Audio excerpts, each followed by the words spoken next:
Дарница и Средец съществуват няколко легенди. Една от тях разказва как София се казвала дъщерята на римският император Юстиниан. Тя била тежко болна. Баща й викал прочути лечители от далечни земи, но никой не успял да я излекува. Намерил се един мъдър старец, който казва на императора, че София ще се оправи, ако заживее на място с красива природа, хубав климат и лековита вода. Щом чул това, Юстиниан веднага изпратил свои верни хора да търсят такова чудно място. Част от пратениците му стигнали до подножието на Витоша и решили да се починат. Щом пили от бистрата студена вода и вдишали от чистият въздух, те решили да останат още няколко дни. След престоя си там, те се чувствали по-бодри, отпочинали от дългия път, усещали тялото си по-здраво, а духът си по-бодър. Пратениците се върнали до двореца и донесли радостната вест. Били открили мястото, където императорската дъщеря може да оздравее. Не минало много време и тя се нанесла в полите на прекрасната планина. След време София оздравяла и била преизпълнена с живот и енергия. Места за оздравяването й се разнесла. Много нейни приятели също се заселили в подножието на Витоша.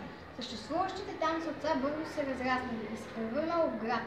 В благодарност за оздравяването си, императорската дъщеря построила храм и го нарекла Света София.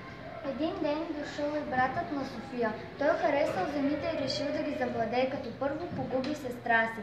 Тя побягнала към църквата, но той я настигнал точно пред дверите на храма. Той посегнал, за да я посече с сабята си, но тя се изгубила между вратите на храма. Бог я спасил заради добрата й душа. Тя гледала своя град от небето и плачела. От сълзите й потекли топли минерални извори. Когато градът паднал по турска власт, османците не посмели да превърнат църквата в Света София в джамия. Толкова красива била. Завоевателите не позволявали на българите да влизат в храма, да се молят, да кръщават децата си и да опяват мъртъвците си. Вместо това на входа и устроили място, където да се молят мюсюлманите. Поставили строга охрана. Но въпреки това, в църквата постоянно горели свещи.